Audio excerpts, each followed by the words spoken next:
Hello and welcome. If you are new to this channel, make sure to subscribe to the channel and turn on the notification so you don't miss out on any new updates from us. Today, I'm going to tell you how to stop overthinking in a relationship. So, sit back, relax, and get ready to know. Number 10. See a therapist. People don't just need therapists for severe problems. Many people like to share their thoughts with a listening ear and discover new tools and strategies to help them thrive in their lives and relationships. Additionally, if you have tried to implement these or other suggestions and you don't feel like you have the ability to get a handle on your habit of overthinking, there may be something else going on. Number 9. Find outside support. One of the most effective ways to stop overthinking is to feel that people understand your point of view, your worries, and your fears. This is especially true with people who are outside the relationship you are overthinking in. When you share your thoughts and feelings with someone outside of your relationship, it can help you get a view of the issue from an outside perspective, which often helps you to break free of your existing psychological cycles. It can be healing to learn that others have experienced the same things as you and have found solutions from overthinking their relationships and their own lives. Sharing with others removes the sense of isolation that often accompanies issues like anxiety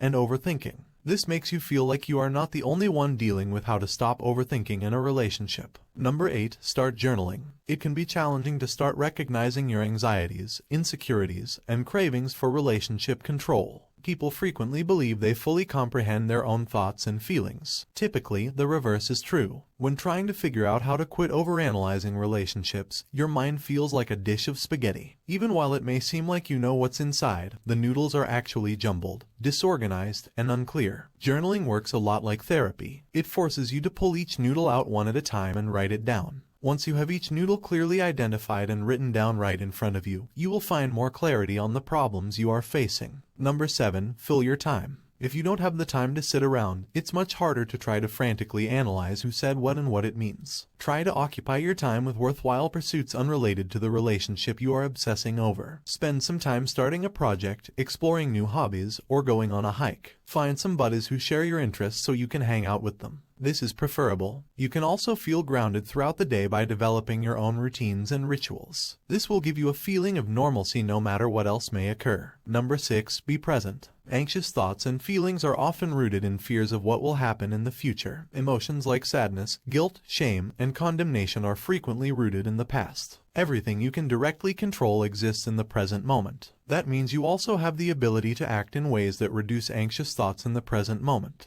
You are powerless to control any possible outcomes at other points in time that exacerbate anxious feelings. This isn't just about distracting yourself from thinking about these things, but helping yourself learn that there are more important things than what may or may not happen in the future. Number 5. Make positivity a habit. Sometimes we overthink because we are overly attuned to the possibility of negative outcomes. Focusing on the positive doesn't mean pretending something is good when it isn't. Keeping your mind off the question of how to stop overthinking in a relationship and replacing it with positivity will improve your overall mood. Focusing on and thinking about positive things means identifying parts of the relationship that really are positive. Many times, things are a lot better than we realize because we are catastrophizing. Catastrophizing is an irrational thought pattern where someone habitually assumes the worst possible outcome will take place in any given situation or takes one small thing their partner does and make it into a relationship-ending crisis in their mind. Take some time to be aware of your thoughts. Each time you have one anxious thought, add to it one positive thought. Number 4. Be clear with yourself about what it is you really need in a relationship. Overthinking in a relationship is often due to a poor understanding of your own needs. When you begin to overthink something that is happening in your relationship, ask yourself, what need do I currently have that is going unmet? This can help you communicate with your partner. Instead of bringing up all the problems with your partner, you can explain to your partner what your specific needs are. You can ask if they are willing to fill this need for you. Here is a great outline to use when voicing your needs. When your voice is raised. I feel put down and diminished. I want, it would mean a lot to me if you would work on voicing your concerns more calmly or being more mindful of not raising your voice. When you use the when, I want method of sharing your needs, it identifies behavior you don't like, but it doesn't condemn or blame your partner. This helps to keep them from getting defensive in the conversation.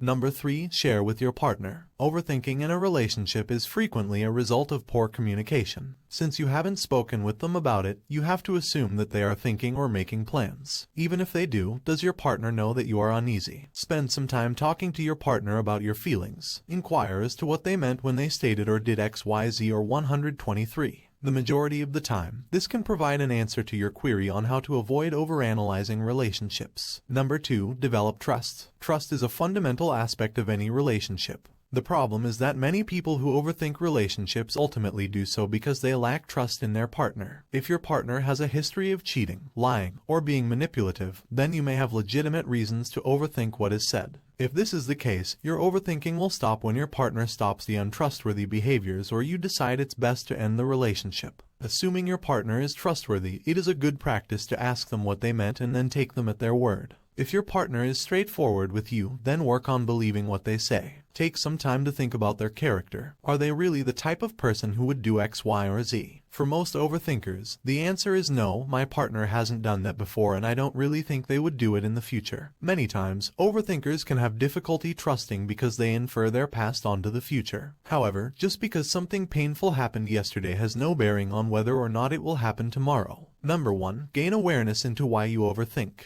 The first step to stop overthinking in your relationship is to begin discovering why you feel the urge to overthink in the first place. One of the unique qualities of humans is that we have the ability to think about and observe our own thoughts and feelings. Each time you find yourself starting to overthink, ask yourself some of the following questions. What emotions am I feeling right now? How do these feelings feel in my body? What thoughts or worries are leading me to feel this way right now? Step 1 is to discover the root fears and thoughts that trigger your habit of overthinking. Below are 3 main reasons why you may overthink. In situations like these, it may be helpful to get out a piece of paper and write out what you can and cannot control. You can't make your partner respond more quickly. You also can't make them remember to charge their phone in the evening so it's not dead when you call them. But you can take ownership of your feelings and implement new tools to help you cope more effectively when you are feeling anxious. And you can share your feelings with your partner and request that they respond more quickly in the future. This is it for today's video. What do you think of our video? Feel free to share your thoughts in the comments section below. Don't forget to like and subscribe to our channel for more future updates. Thanks for watching.